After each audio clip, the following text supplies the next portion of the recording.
Okay, you can get started. I'll sit here so look at. We are recording. Good morning, everyone, on this Thursday, May 5th, at the Meridian High School Career Entrepreneur Speaker Series.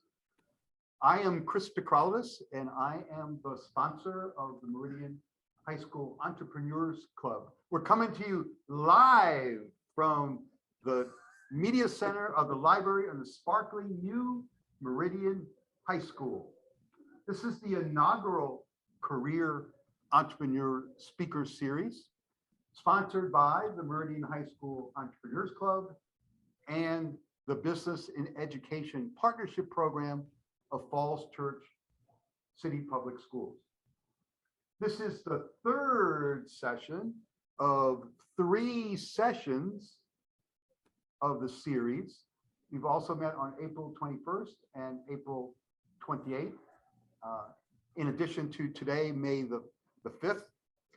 The entrepreneurs bring their stories about business entrepreneurship, their confidence, their business savvy to make it in this tough economic world, especially since we've experienced a recent pandemic.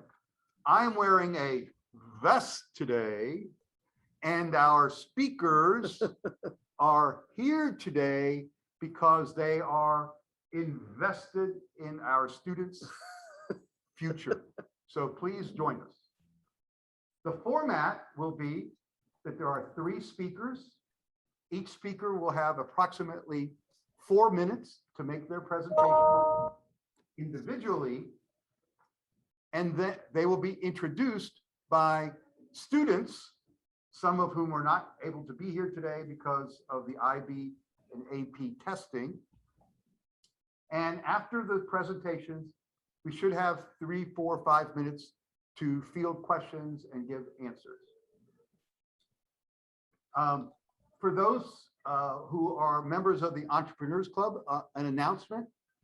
Next year, we'll have officers, president, vice president, and director of marketing. If you feel as though you would like to do that, please get in touch with me for selection or election, depending on the circumstances. Before we get started, I'd like to extend some thank yous to members of the community. First, the entrepreneurs, Mr. Pete Davis, Sam Boyd, Molly Herman will be joining us virtually for bringing their story to Falls Church City Public Schools. The members of the Entrepreneurs Club who helped organize and reached out to the speakers to get background information. Miss Mary Beth Connolly, who is the director of the Business and Education Partnership Program of the Falls Church City Public Schools, and has been involved from the very beginning, recruiting speakers and other matters. Steve Knight, our director of technical education, who's been helping us promote the speaker series and also has taken care of all the technical issues, setting up the microphone, the camera, the monitors, links, etc. And Miss Michaelstad and Miss Rivas, who are work in the library, and they've provided with this space. So today we have 3 speakers. Sam Boyd, certified financial planner of Capital Asset Management Group. He'll be the first speaker coming to us virtually. The second speaker will be Pete Davis, JD, who will talk more later about his venture. And coming to us also virtually is Molly Herman of the Biscuit Factory film production. So I don't know if she brought any biscuits for us to eat though. So first speaker will be Sam Boyd. Hi, Sam. How are you, sir? Good. Thank you for joining us. Absolutely, Chris. Happy to be here. Sam is a local boy, and he's a local Boyd also. He graduated from Annandale High School in 2005, and it seems like I've known him for most of his adult life. He also graduated from Christopher Newport University. I don't think I got what was your major there, Sam? Finance. Finance, okay. And for a long time, he's been a principal and currently holds the position of Senior Vice President at the Capital Asset Management Group, which currently has its headquarters in Washington, D.C. So he's a certified financial planner, which is a very difficult distinction to acquire. You have to go through a bunch of tests and get certified in a lot of different areas to become a certified financial planner. Now, Sam is also well known because the Capital Asset Management Group, before the pandemic, hosted the best parties at the beginning of the school year that Falls Church has ever seen for the local teachers and educators. So Sam, with no further ado, I give you Sam Boyd. And if you're nearing the end of your time, you can see me. I'll raise my little finger, and that means sort of wrap it up. Okay, thank you, Sam. Thank you for being here. Absolutely, Chris. I appreciate the very warm introduction in reference to the best party before the school season starts. He's referencing the back to school bash, which we do for all the teachers just before school starts. And hopefully we'll be able to start doing those again here soon. But and Chris, correct me if I'm wrong, but we've got the 5 questions, right? That's the presentation style. Anything you want to, if that helps those 5 questions, that's fine. But just tell us a little bit about what it is that you do and what business you're involved with, those types of issues. Sure, Those absolutely. are questions just to help you along.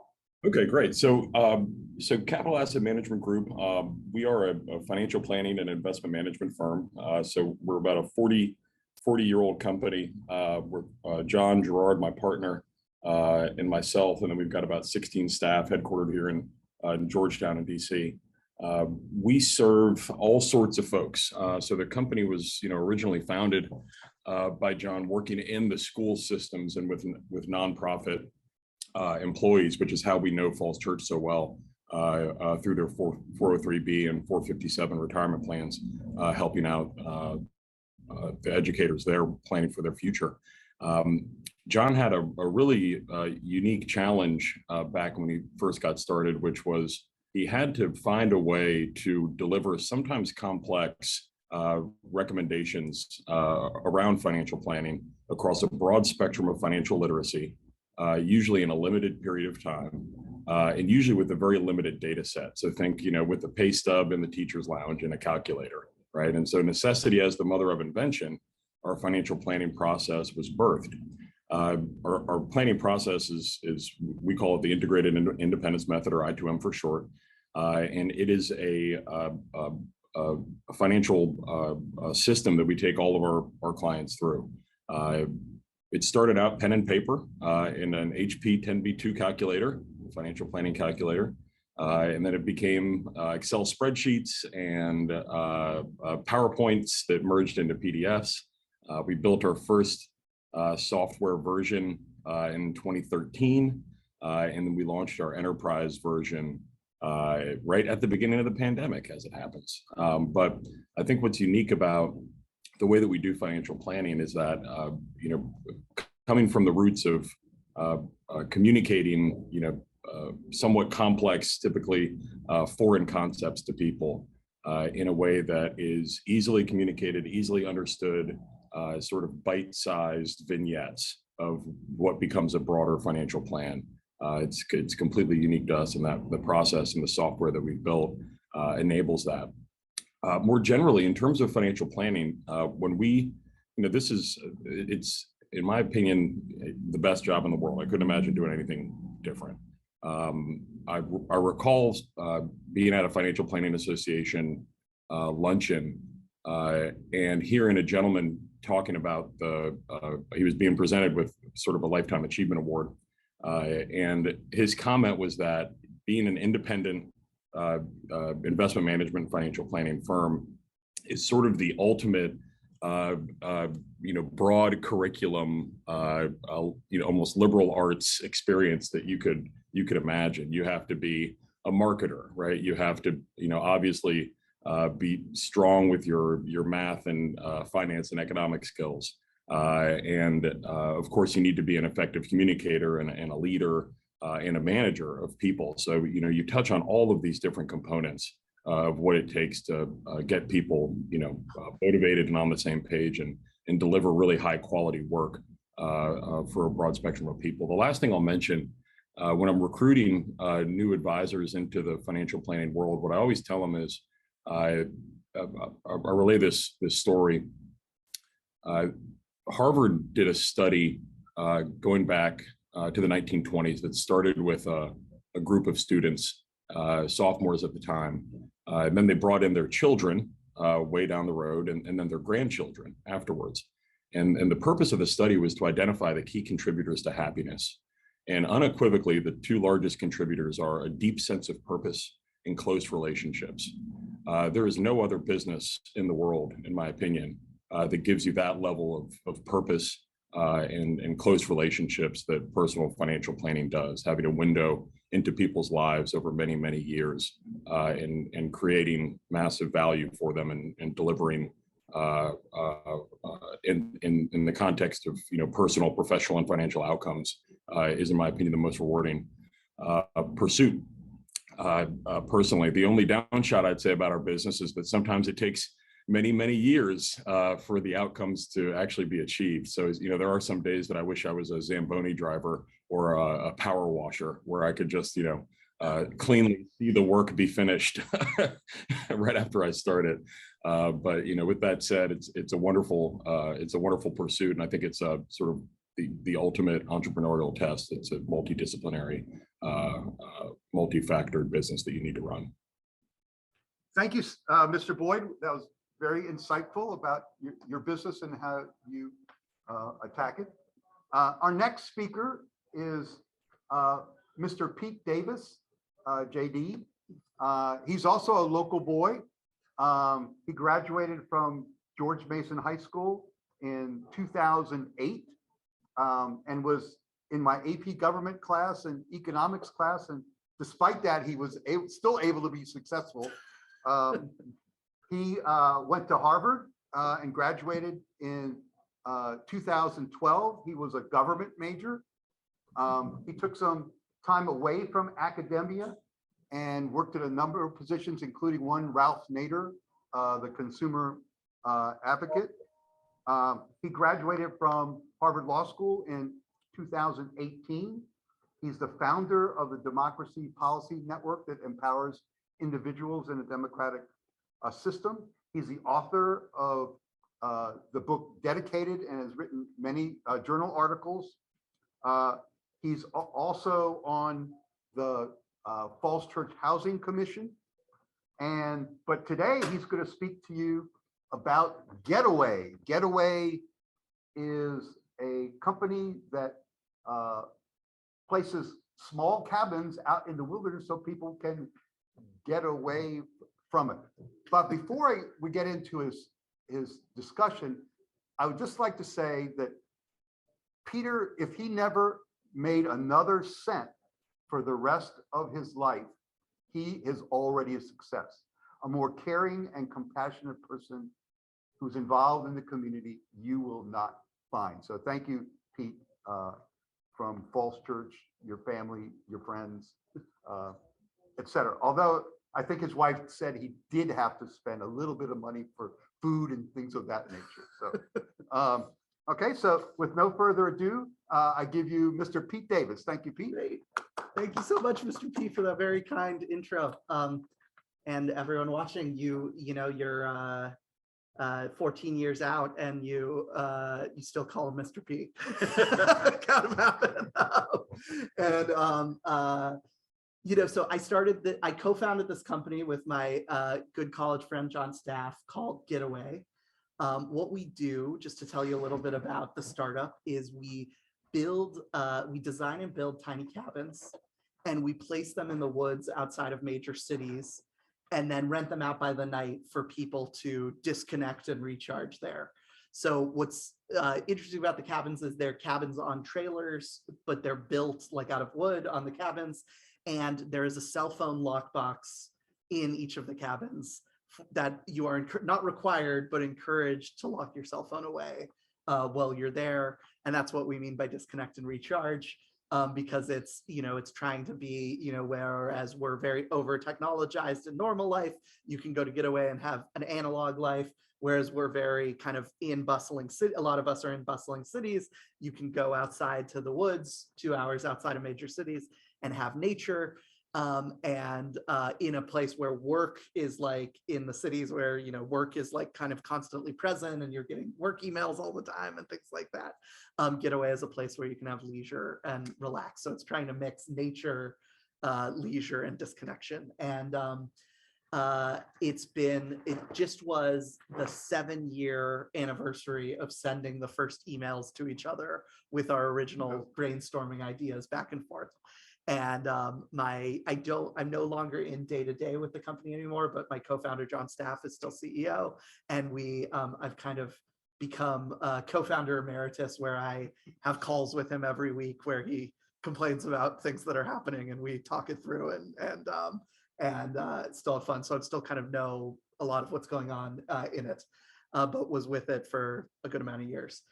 So as for lessons for startups, these don't apply to every startup, but I'll just, the thinker Nicholas Nassim Taleb says, don't give advice, just share your experience. So I will in that spirit, just share my personal experience. And one thing that made Getaway a success, so just to share where we're at now, we're outside of like dozens of cities. We're on track to have 1,000 cabins by next year. We're going to expand to England and Canada, and there's going to be expansions to other types of things, maybe besides cabins. So it's still going. And what I would say are some of the factors that led it to still be going and be this fun thing that was in our life that's working out is, one, the whole thing started because it was something I wanted in the world, me and my co-founder, John. Like, we wanted a cabin in the woods, and we probably should have just built one for ourselves, and that would have been a lot easier. But we were in a very project entrepreneurial mode in our life, and we said, oh no, we should just build it for ourselves. We should do a company to allow people to do that. And so the original idea was, we were obsessed with the tiny house movement. So that's one lesson. You can ride fads and trends. And there was like a little tiny house movement, and there were all these HGTV shows like Tiny House Nation and things like that. And we said, well, it's very hard to start a tiny house because you have to, like, some people want to go all out and build it themselves and design it themselves. Other people just want to spend a night in one. And so we said, what if we figure out how to design and build and place one, and you get to spend a night in one as the customer? And that was something we wanted. And so that's one thing I recommend to people, is think about something you want. So I'll give an example in Falls Church. I am half Jewish. It's very important to have bagels every morning. I have to drive 12 minutes to Chesapeake Bagel Bakery in horrible Arlington to get a bagel. If I was in an entrepreneurial period of my life right now, I'd start a bagel shop in Falls Church because it is missing. So my first recommendation is look around and see a thing you want. Second recommendation is, it's fun to do entrepreneurship with your friends. It's a great way to develop your relationship. And finally, third is, stick-to-itiveness is very important. All of entrepreneurship is just creative problem solving of problems that are very big, like, how do we get cash flow positive on these cabins and figure out how to build them, and really small, which is, there's a leak right now in the cabins, or we messed up on the Excel sheet, or our person just quit that did this, and we need to find another person, and we need to know how to talk to this customer, or how do I respond to this strange email from an investor? All day is just creative problem solving after creative problem solving after creative problem solving. And so you have to be loose and kind of ride the improvisational jazz of all the tiny challenges. And if you stick at that over time, you learn how to do it. So start something with your friends. It's fun. Do something you want yourself that solves problems. If there's not a bagel shop in your town and you want bagels, start the bagel shop in your town. If you want a cabin in the woods, start a cabin in the woods. Stick to it. and know that it's kind of not a blueprint you come out with at the beginning. It's improvisational jazz of solving problems over time. So I'll hope that covers some of the lessons we learned. Thank you, Mr. Davis. Our third speaker will be Molly Herman, and Miss Mary Beth Connolly will introduce Ms. Herman of the Biscuit Factory. Hello, I'm here to introduce Molly Herman. It's nice to see you, Molly. You Molly is too. of the Biscuit Factory, and she's a filmmaker. She went to American University for her master's degree and started to work in film there, and has done many productions and has partnerships with different TV channels, so you can watch her movies on TV, and she will tell you more about what she does. So thank you. Thanks so much. Can everybody hear me? Yes, Yes. thank you. Oh, good. Yeah, so my company is called the Biscuit Factory, and it's here in Falls Church City, right above Dominion Jewelers, next to the last bagel bakery that is no longer here, which is about to become a Five Guys. So I'm sure we will be on the middle school, high school walk home route pretty soon. Yeah,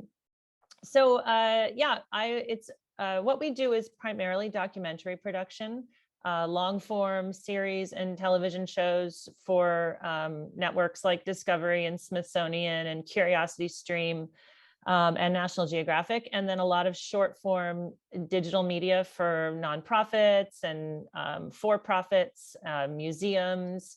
My daughter, who's a senior at Meridian, and just worked on a shoot with us on Saturday at the National Gallery of Art. So a whole kind of smattering of interesting things. I started out as a freelancer, as just a production assistant, like my daughter was helping me do, and worked my way up to becoming an associate producer. I worked at Discovery Channel for about 6 years as a producer, and then left there and started the company with a partner who's a director of photography. And we've moved around to various offices around here, and I guess I would say that I started a business because I couldn't find a job that I liked, doing what I wanted. There wasn't a perfect job for me, particularly here in this market. And the industry tends to be kind of freelance based, where you hire people when you need them, but you don't keep them on staff.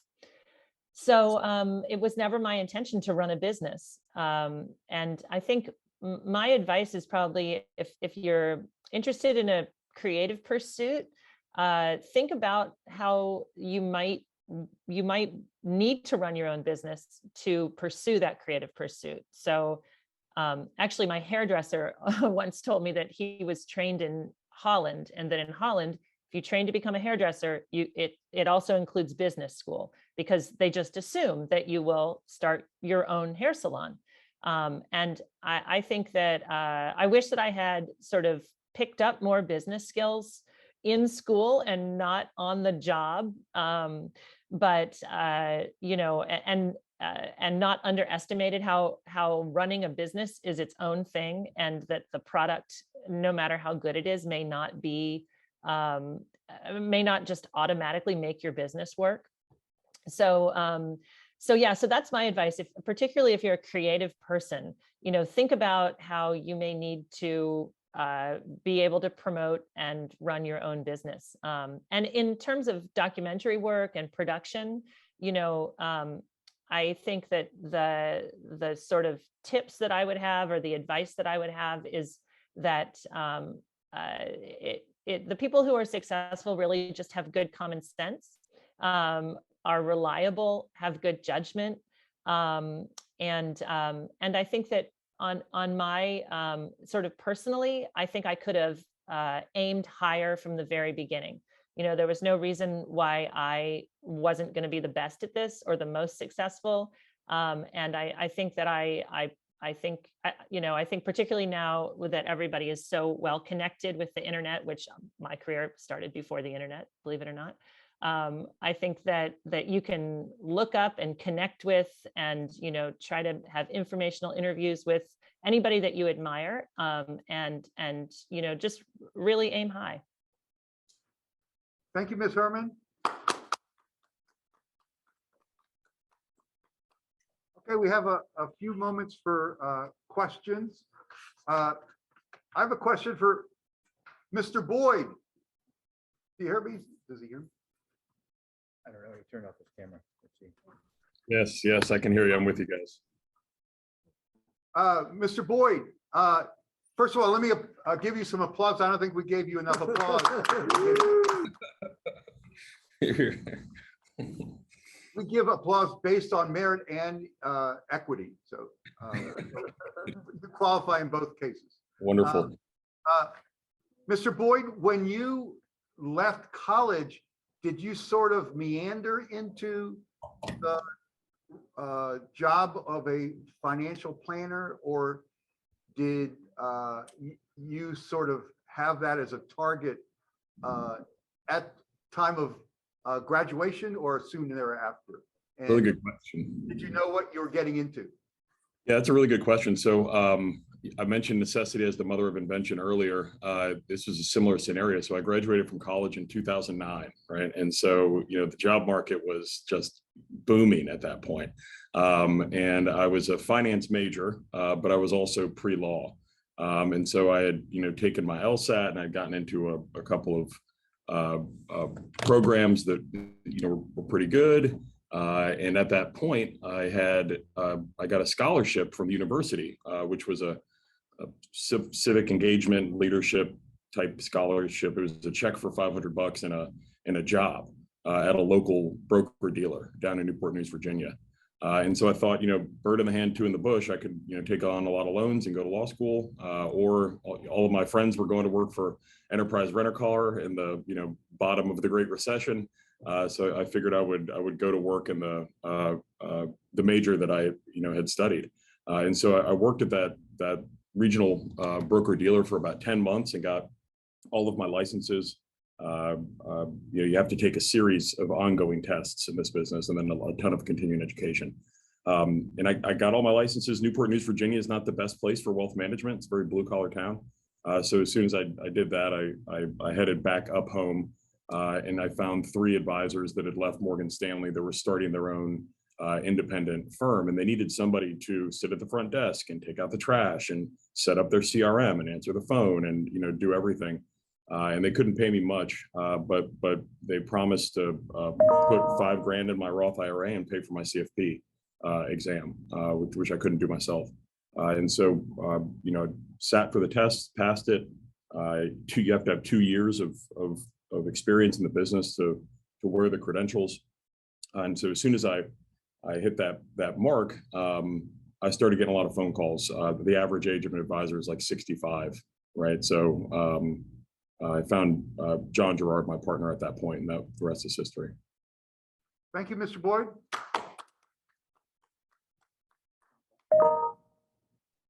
Oh, it is.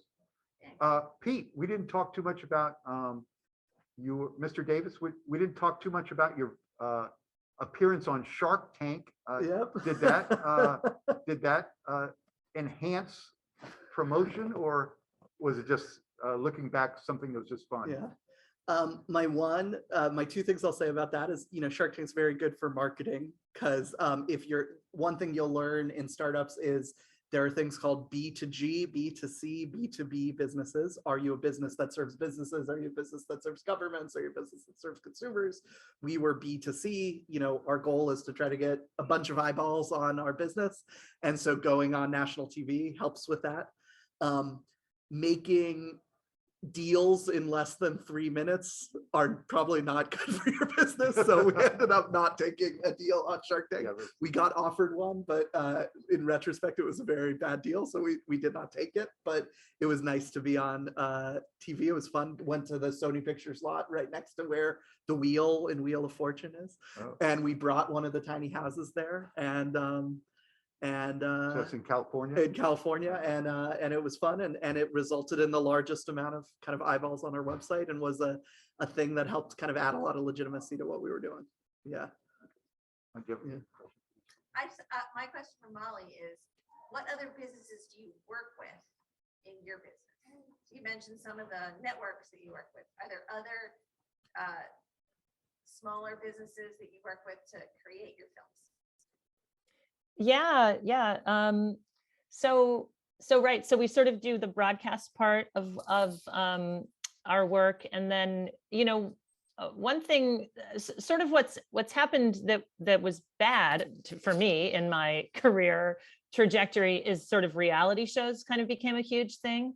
And that's not my interest. So I have ended up doing a lot more, non-broadcast or web work, or, what we kind of call the bucket of digital.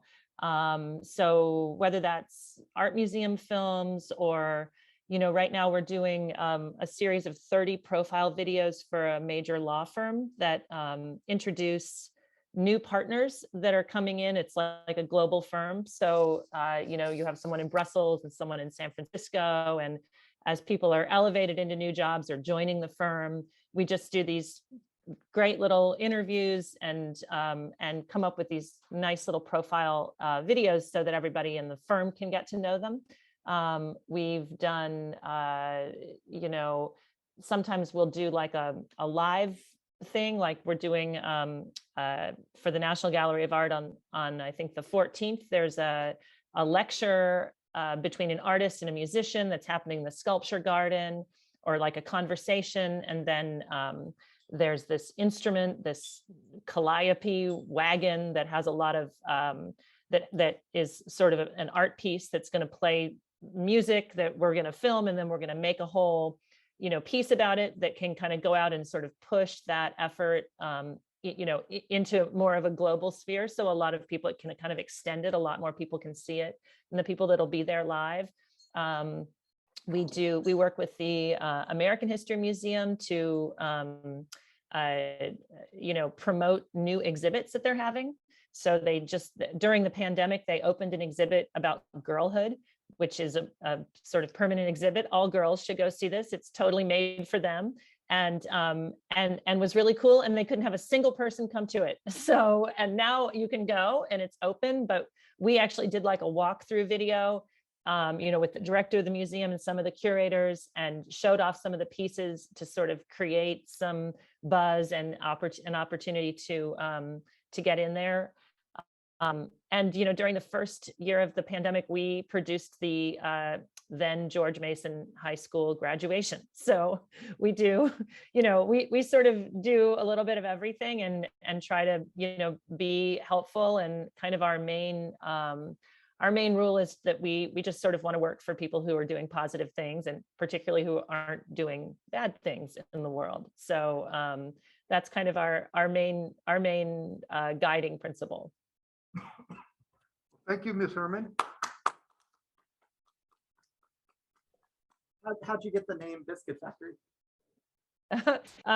Well, it's the very first project that I worked on with my business partner, who's a director of photography. And I would put in a plug for teaming up with someone who complements you in production. At least if we were both producers, we would have to share all the work. And it's been very helpful for us over time to have our own skill sets. So that's one thing I would recommend. But the very first project that we did together, we went to a bar in Vicksburg, Mississippi, called the Biscuit Factory. And we liked the idea. A lot of production companies, for some strange reasons, seem to brand themselves with kind of negative names, which makes no sense to me. And I think shows that a lot of creative people don't have any business sense. So, there's one in DC called Sirens. There's one called Base Productions, Half Yard. There's literally one called Creative Differences, Confused Pictures. I mean, these are like the worst possible business names. And so or sometimes people just use their name, and like Herman Lyle, but that just didn't interest me. And I liked the idea of being able to name my company something that sounded grand, especially when there was just two of us in the beginning. And also liked that it was like a positive image. Productions always supposed to be contentious and difficult. And when we liked the idea of, your productions are like biscuits coming out of the oven on a conveyor.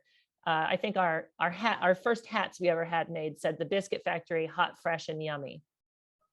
Oh, that's great. Great question, Pete. Thank you, Ms. Herman. Now this is our third session of 3 sessions of the Career Entrepreneur Speaker Series. We've learned a lot from this. The pandemic has affected the scheduling and pushed it into the exam period, et cetera. But next year we plan to do it again. Exactly in what format, I'm not sure. But hopefully our speakers today and the speakers over the series would be willing to come back. So Mr. Boyd, thank you. Mr. Davis, thank you. And Ms. Herman, thank you. Pete to stand right here, then I'll take a picture of all of you. So you stand here where I was okay. just standing. Oh, you lost it. Oh, you can just stand next to them. How about that? Oh, okay. You stand next to them. I'll There just you go. put my- All right, I'll ready? be like a box All right right, here. ready? And then I get myself a ready. 1, 2, 3. All right, gotcha. Thank you. Thanks for having me. You have a great day.